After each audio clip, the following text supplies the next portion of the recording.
os temas da atualidade e o primeiro podemos olhar até para uma das notícias que foi passando em alguns dos órgãos de comunicação social, nomeadamente aqui temos a notícia do Record, com Diabos Vermelhos atacam torcida verde em Alvalade. Houve agressões físicas e tentativa de atropelamento. São algumas das notícias que têm marcado também o dia de ontem e de hoje. Francisco, ainda assim, é uma notícia que não teve grande eco, ao contrário de outras. Sim, aqui o que nos interessa avaliar é essencialmente incompreensível, ou se calhar compreensível, diferença de tratamento em assuntos que envolvem o Futebol Clube Porto e os que envolvem os outros clubes. Nós estamos perante uma situação em que aparentemente houve um confronto entre claques, uma claque ligada ao Benfica, aos Diabos Vermelhos, terá atacado a torcida verde, uma claque do Sporting, tendo causado feridos, etc. Portanto, uma situação grave. Segundo os relatos, houve até uma tentativa de atropelamento, remetendo um pouco para a tragédia que aconteceu com a morte do Marco Ficini em 2017. E uma situação de extrema violência, de extrema gravidade, passou mais ou menos em claro pelos mídia portugueses. Os programas de ontem, nos canais que normalmente dedicam espaço às discussões futebolísticas, falaram levemente nisso. Hoje, nos programas ao final da tarde, aconteceu a mesma coisa. O que, comparado com os acontecimentos, com o incidente entre o empresário Pedro Pinho e o repórter da TVI da semana passada, em Moreira de Cónegos, que se procurou estabelecer uma ligação muito próxima ao Futebol Clube Porto, aquilo deu para folhetins inacreditáveis. E é essa diferença de tratamento que nós queremos ressaltar e queremos expor para que os nossos adeptos tenham bem noção da constante, permanente perseguição ao Futebol Clube Porto. Porque aqui o que se procura atingir é ferir o Futebol Clube Porto. Não é ferir a pessoa A nem a pessoa B. Procura-se atingir normalmente duas pessoas, entidades. Portanto, por um lado, o Presidente do Futebol Clube Porto, Jorge Nuno Pinto da Costa, e o próprio Futebol Clube Porto, que se procura menorizar, que se procura abespinhar permanentemente. Nós, de cabeça e muito facilmente, podemos enumerar, desde a morte, através de um very light, numa final da Taça de Portugal, ainda no século XX, na última década do século XX, de um adepto do Sporting, assassinado por um adepto do Benfica. Ainda há pouco falei da morte do Marco Ficini, uma situação grave. Podemos falar da tentativa de agressão ou até agressão do Presidente do Benfica a um sócio numa Assembleia Geral. Podemos falar da agressão ao Presidente da Liga, na altura, na sua ainda condição de arte no Centro Comercial Colombo, por um adepto do Benfica. Podemos falar do Diabo de Gaia, que entrou no relevado da Luz para apertar o pescoço a um árbitro assistente. Podemos falar do autocarro de adeptos do Futebol Porto incendiado nas imediações do Pavilhão da Luz. Podemos falar no ataque à equipa de hóquei, muito grave, que até teve como consequência o Filipe Santos teve que ser operado, por exemplo. Todos nos recordamos disso. Portanto, há um sem número de situações muito graves, também incluindo ataques a jornalistas. Nós lembramos-nos, por exemplo, do jornalista Pedro Neves de Sousa, foi recentemente há um ano ou dois, agredido em direto na CMTV. A CMTV nunca fez queixa de nada por adeptos do Benfica. Nunca fez queixa de absolutamente nada, fingiu que aquilo não aconteceu. E agora, neste caso, fizeram programas atrás de programas, e ainda ontem tiveram mais não sei quanto tempo a supostamente debater uma coisa destas. Portanto, isto chega a um ponto que é completamente inaceitável. O Futebol Porto não pode ficar de braços cruzados perante isto, só pode denunciar. Vamos ver. Por exemplo, neste caso, em que se diz que o empresário Pedro Pinho tem uma ligação muito forte ao Futebol Porto, é sabido que é adepto do Futebol Porto, portanto não é nenhuma surpresa isso, mas agora já lhe foi retirada a licença de empresário, está em causa a idoneidade dele para poder ser empresário. E então o caso do Paulo Gonçalves, a Federação, no caso do Paulo Gonçalves, não teve qualquer problema em conceder-lhe uma licença, portanto, dar-lhe idoneidade, já depois de ele estar acusado de corrupção. Já depois dele ter que sair de fininho do Benfica para fingir que não tinha nada a ver com o Benfica para tentar livrar o Benfica daquela situação. Mas então, estamos a falar perante de uma pessoa que vai ser julgada por corrupção. E isso não impediu que lhe fosse atribuída a licença, e são conhecidos a intervenção em vários negócios, normalmente relacionados com o Benfica, na intermediação dos jogadores e na negociação de transferências de passes de jogadores. Para isso, a Federação não teve qualquer problema em atestar a idoneidade daquela pessoa. E agora, neste caso, já tem. Portanto, há aqui uma permanente situação de dois pesos e duas medidas em que o Futebol Clube do Porto parece que no futebol português há só uma regra a respeitar, é prejudicar sempre o Futebol Clube do Porto. E isto é completamente inaceitável. Este caso que aconteceu ontem, da confrontação do ataque de elementos da claque dos Viais Vermelhos à claque Torcida Verde, é mais um caso de violência extrema, é mais um caso grave, e o que nós vemos é estas coisas passarem claro, mas há só mais um pormenor que queria recordar. Ainda hoje foi divulgada a sanção a sanção desportiva que o Guimarães foi condenado por causa do caso de racismo do nosso jogador Marega. Todos nós nos recordamos daquela situação. Essa sim uma situação limite, essa sim uma situação extremamente grave, essa sim uma situação que merecia que se olhasse para aquilo, que se debatesse, que se fizessem programas de televisão, que o Ministro da Educação tomasse posições públicas, como o Secretário de Estado do Desporto tomasse posições públicas, etc. E nada, essas coisas passou também, houve 2 ou 3 intervenções e varre-se para baixo do tapete a situação do Marega, repito, essa sim muito, muito grave. E querem hiperbolizar, dar uma dimensão que não tem ao que aconteceu em Moreira de Cónegos, ainda por cima, querendo culpabilizar, responsabilizar o Futebol Clube do Porto e o Presidente do Futebol Clube do Porto. Isso é completamente inaceitável. Diogo, de facto, aqui como noutras situações que já fomos expondo e falando aqui no programa, mais uma vez, 2 pesos, 2 medidas. Temos aqui situações, utilizando a expressão do Francisco Limite, mas com tratamentos diferentes. Sim, eu quase podia dizer que só soube do que se passou ontem porque vi no alinhamento do nosso programa que era um tema. Não é verdade, já tinha visto, vi que, por exemplo, no jogo e no Record tem umas chamadas de capa muitíssimo pequenas sobre isso. Na capa da bola não diz absolutamente nada. A bola que na semana passada fez uma capa inteira sobre, já não sei, era o faroeste no futebol português, assim uma coisa qualquer por causa dos incidentes de Moreira de Cónegos. E agora passa-se uma coisa destas, envolvendo claques de clubes que já têm um histórico de confrontos muito grande e com coisas de uma gravidade extrema como são mortes de adeptos causadas por outros adeptos e não se vê quase nada. Não me surpreende absolutamente nada. Até custa-me um pouco voltar a este tema de Moreira de Cónegos porque de certa forma acabamos por contribuir para aquilo que nós tentamos não contribuir, que é branquear o que se passou de muitíssimo grave em Moreira de Cónegos, que foi uma arbitragem inenarrável do senhor Hugo Miguel, que impediu o Futebol Clube do Porto de vencer o jogo. E nós tivemos a recolher informações sobre os 2 dias seguintes ao jogo de Moreira de Cónegos, quanto tempo é que a SIC Notícias, a TVI 24 e a CMTV dedicaram aos 2 grandes assuntos que surgiram nesse jogo, que são a arbitragem do Hugo Miguel e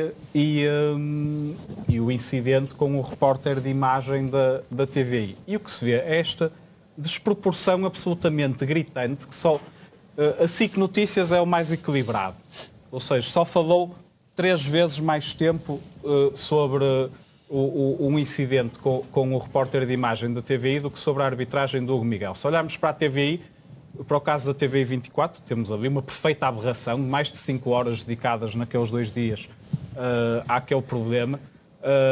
Diga-se que uma boa parte dessas 5 horas a partilhar informações falsas e testemunhos até da mesma pessoa, envolvendo as mesmas pessoas e contraditórios entre si conforme a hora a que foram prestados, e sobre aquilo que foi uma arbitragem, o que é que estes números nos demonstram? É que a arbitragem do Hugo Miguel foi pura e simplesmente branqueada. Uma arbitragem que pode ter sido decisiva, pode vir a revelar-se decisiva, oxalá não, na definição do campeão nacional desta temporada, foi quase, passaram-lhe um pano por cima estes canais de televisão, para falarem de um incidente que, como referiu o Francisco, todos nos lembramos das imagens do repórter da CMTV a ser agredido ao murro e ao pontapé no Estádio Municipal de Aveiro, antes de um jogo da Supertaça, por adeptos do Benfica. O secretário de Estado do Desporto, nessa altura,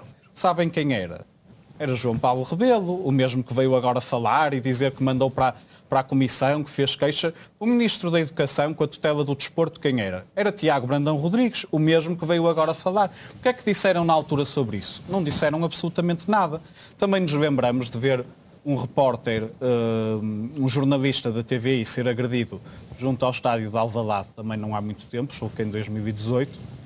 O Ministro da Educação era o mesmo, não disse nada. O Secretário de Estado do Desporto era o mesmo, não disse nada. E agora, por coincidência, quando acontece isto, porque é que neste caso há este alarido? É porque há imagens? Não, porque nos outros casos também há imagens e até bem mais esclarecedoras do que as que há neste caso. Que as imagens que há neste caso até têm uma grande virtude, que é, eu até diria que ainda bem que há aquelas imagens. Porque se não houvesse aquelas imagens, iam inventar que isto tinha sido tudo uma coisa do Presidente Pinto da Costa, que estava... E aquelas imagens demonstram à sociedade que não houve qualquer interferência no sentido de provocar ou de estar envolvido naqueles incidentes. Por isso, o que se passa, estes números são bastante elucidativos. Em Moreira de Cónegos aconteceu, de facto, uma coisa extremamente grave, muitíssimo grave, que foi uma arbitragem que vai ficar para a história, que vai ser recordada durante décadas. Esperemos que seja recordada como a arbitragem do Calabote, que foi uma arbitragem que tentou roubar um título ao Futebol Clube do Porto e não conseguiu, mas fez um grande esforço. Mas felizmente o Futebol Clube do Porto foi campeão. E a nossa expectativa é que este ano, apesar das pedras que tenham surgido no caminho, ainda seja possível o Futebol Clube do Porto vir a ser campeão, apesar da arbitragem do Hugo Miguel em Moreira de Cónegos. Miguel, encontra algum tipo de justificação, de compreensão para este tipo de tratamento de situações que, em alguns casos, são completamente dispares? Falar da arbitragem de um jogo e uma arbitragem polémica ou de um caso de violência, mas depois, em relação a outros casos de violência, são muito comuns, um caso com o outro, e na mesma dispares as formas de tratamento. Tiago, boa noite outra vez. Eu acho que a justificação que se encontra para tudo isto é muito simples. Aquilo que o Francisco disse, há uma vontade muito marcada de diminuir tudo aquilo o que tem a ver com o Futebol Clube do Porto. Tudo. E, portanto, quando essa vontade existe, ela vai ser depois, vai sendo manifestada, e como ela existe, ela vai sendo manifestada em todo o comportamento que nós assistimos da comunicação social. Os números que nós vimos há bocadinho naquele quadro, eu diria, são chocantes. São chocantes. O facto relevante, o facto relevante daquele dia foi, de facto, uma arbitragem que, eu vou ser suave na palavra, falhou redondamente. Okay? Como já tinha falhado umas semanas atrás, um bocadinho mais a sul, mas falhou redondamente. Esse é o facto. E depois há, de facto, uma situação desagradável que merece nota, mas que não merece esta nota que é feita. E, portanto, o Tiago perguntaste-me qual é o propósito. Eu só posso à luz daquilo que nós vamos assistindo, nós só podemos concluir que o propósito aqui é muito claro. É denegrir, diminuir aquilo que é uma instituição pilar de um modo de ser em Portugal. que é o modo que se bate contra a centralização, contra tudo isto. E, portanto, há que calar esta voz. E tudo vale. Tudo vale. O que nós assistimos nesta semana, em que, de facto, uma circunstância que deve ser assinalada, porque é grave, o confronto entre claques de dois clubes, é uma circunstância grave. Deve ser assinalada e veementemente repudiadas essas circunstâncias. O que é que nós vimos? Vimos o Sr. Ministro e o Sr. Secretário de Estado num silêncio sepulcral. Porquê? Eu gostava de lançar esta pergunta, mas porquê é que o Sr. Ministro tem uma responsabilidade importante no país, perante os acontecimentos de Moreira de Cónegos, vem cá, faz um alarido, fala... O melhor é comparar, por exemplo, as reações em relação das autoridades governativas em relação ao episódio de Moreira de Cónegos e à morte do Marco Fittini. Claro, sim. Que é que estamos a falar da mesma gente. Exatamente. Nós estamos a falar de um ministro que já foi acusado de ter dito que o Benfica está acima da lei. Não? Pois, parece que os factos lhe dão razão, ou seja, acontece um evento que tem ligações objetivas à claque do Benfica e o que o ministro faz é um silêncio. Não pode ser, isto é intolerável. E depois agora, Tiago, deixa-me só também tocar em 2 ou 3 pontos que me parecem importantes. Não é só o tratamento disto para que nós assistimos na comunicação social. Eu volto a dizer que aquele quadro é brutal, as diferenças, não é? Entre uma coisa e outra. O que é de notar também nesta altura é que eu vou utilizar a expressão, qualquer bicho careta se põe em bicos de pé para aparecer a dizer mal o Porto. Qualquer um. Por mais irrelevante que seja, por mais silenciado que tenha estado nestes anos a liderar a oposição, nesta altura põe-se de pé.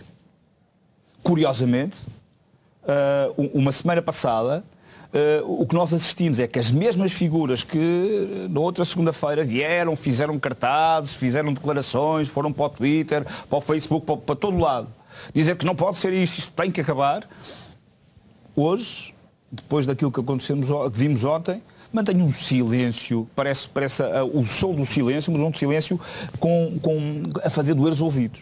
E, portanto, nós notamos, de facto, que, infelizmente, ao fim destes anos todos de democracia, isto custa dizer isto, mas em termos de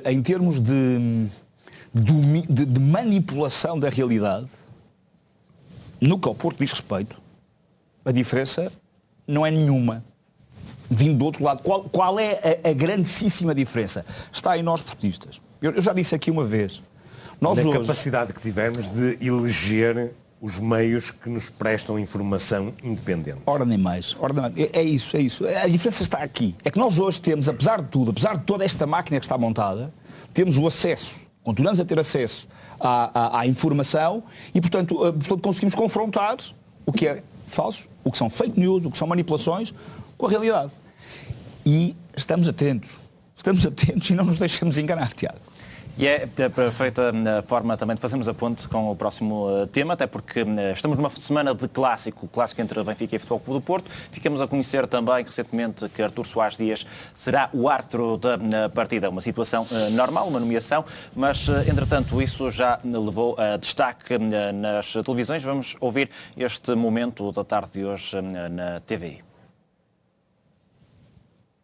Bruno, Artur Soares Dias, o árbitro nomeado para o Clássico, e coincidência ou não, surgiram pinturas numa parede perto do centro de treinos dos árbitros na cidade da Maia, ofensivos e ameaçadores para Soares Dias. Isto é um clima tóxico neste momento para além de ser lamentável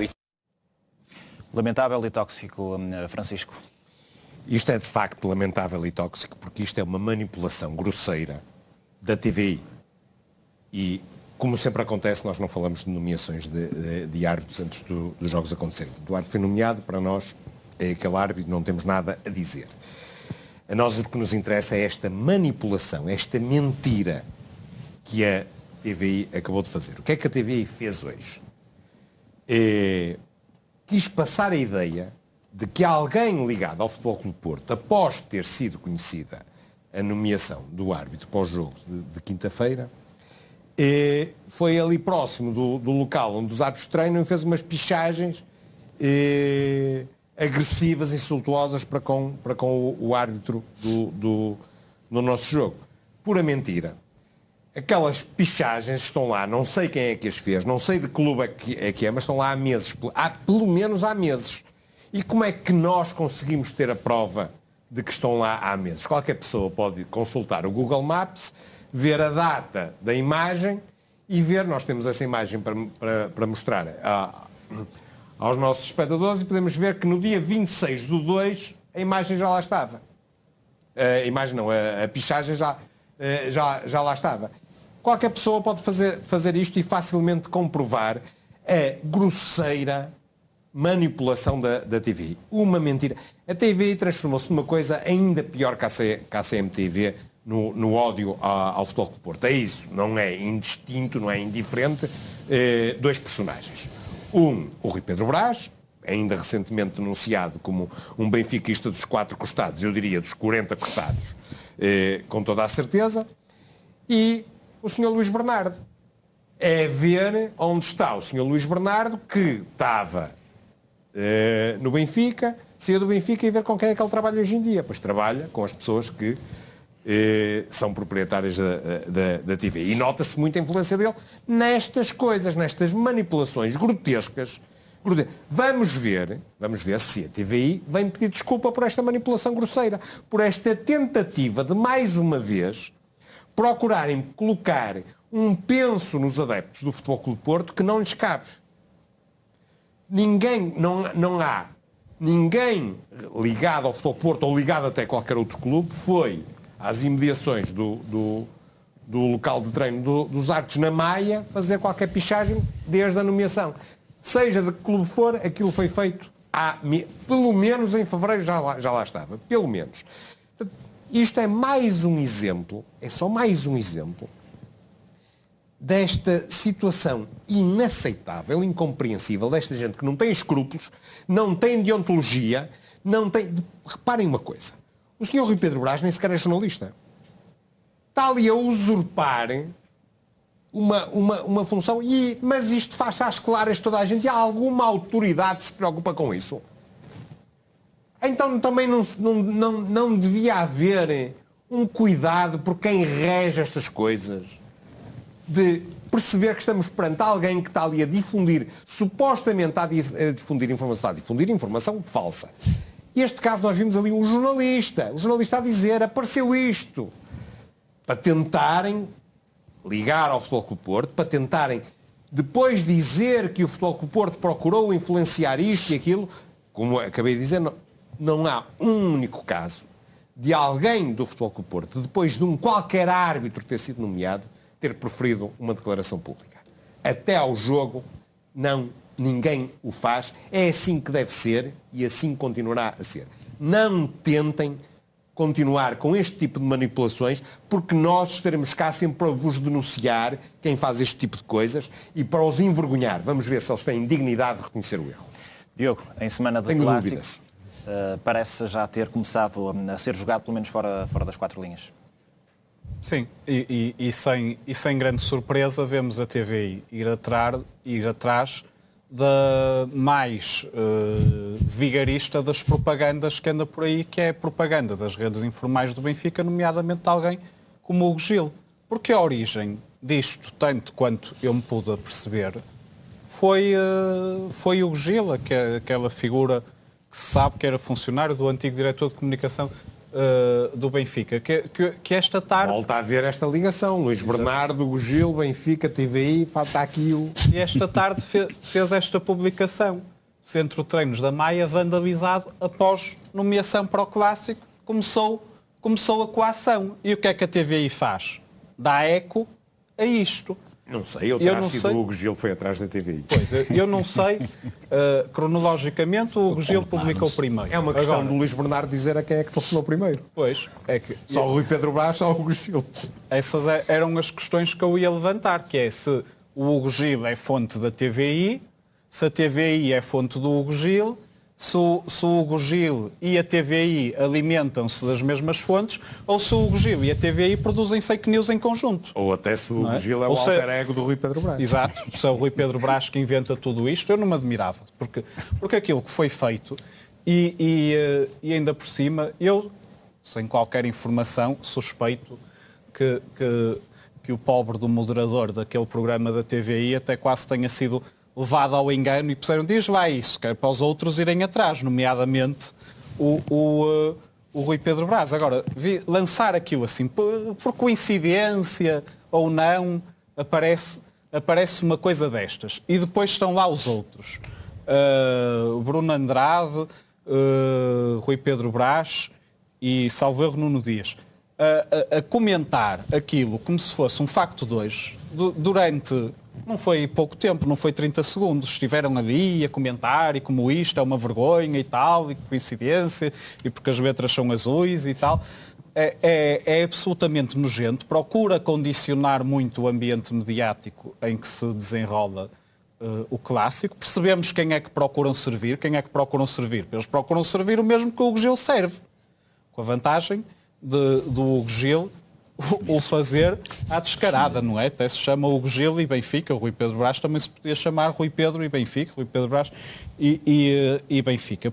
Mas isto é o Rui Pedro Brás, isto é Rui Pedro Brás puro e duro, que depois vem com os moralismos do que os estragam, o ambiente. E depois vem falar da toxicidade no futebol. E que pensava... Mas há maior toxicidade que estas coisas? E que pensava que agora com a pandemia que as pessoas iam ficar melhores e não sei o quê. Isso é da mais pura das hipocrisias, porque ele é, como se viu por isto, a não ser que ele agora, eu posso estar a ser injusto, não sei se agora há algum programa na TVI em que ele vai pedir desculpa e dizer que de facto pede desculpa por ter difundido fake news e feito comentário com base em fake news e não sei o quê. Mas como ele já fez isso tantas vezes e que eu saiba nunca pediu desculpa, também não estou à espera que ele faça isso agora. Porque de facto isto Rui Pedro Brás é isto, é comunicação informal ou semiformal do Benfica, é isto. Miguel, aqui uma situação, foi do dia de hoje, foi difundido o dia de hoje, mas já percebemos aqui que erradamente, claro. Erradamente, infelizmente há aqui um padrão, não é? Isto não é novidade toda. Só para lembrar, porque são circunstâncias que aconteceram este ano, nesta época desportiva. Para quem tiver um bocadinho de memória, vamos ali ao início do ano, e se recordam do acontecimento que teve lugar no final do jogo com a Bessade em Oeiras, não é? Houve a lesão grave do Nanu, e se recordam, depois do jogo, há todo um conjunto de comentários, todo um conjunto de pessoas que vieram falar sobre o quê? Sobre uma eventual circunstância do Sérgio Conceição se ter preocupado mais com o penalti do que com a saúde do Nanu. Falsidade completa. O que é um facto é que essa circunstância foi lançada para o ar. Gente que aparece todos os dias na televisão não se coibiu de comentar factos falsos e de comentar factos falsos atacando, no caso, o Sérgio Conceição, que é o treinador do Futebol Clube do Porto. E, portanto, Tiago, isto que aconteceu hoje, chama-se manipulação da verdade. Não tem outro nome. Isto é, infelizmente, no que ao Futebol Clube do Porto diz respeito, algo com que nós temos que viver todos os dias. E temos que estar preparados para saber ler estas mentiras. Isto é importante. É quase uma técnica de perceber que quase no meio de 3 ou 4 notícias verdadeiras há sempre ali colocado algo que está com o propósito de denegrir o nosso nome. E, portanto, Tiago, voltar aqui ao início que eu referi. Infelizmente, o que assistimos hoje é a repetição de algo que é comum há muito tempo. Muito bem, vamos aqui fazer o habitual intervalo no Universo Porto da